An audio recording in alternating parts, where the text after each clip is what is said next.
We frequently receive requests from customers working in the environment of additive manufacturing, and they ask us if optical emission spectroscopy is a method they could use to ensure their product quality.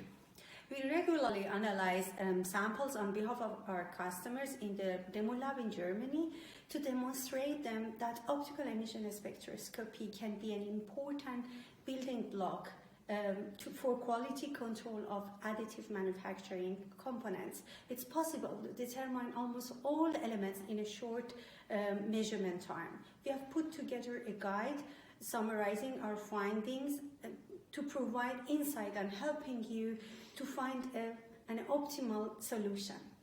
I encourage you to download this guide from our webpage, and if you're ready to talk to us, to either Maryam or me, we would be happy to get in contact with you, analyze your samples in the demo lab in Germany, and we both look forward to hearing from you.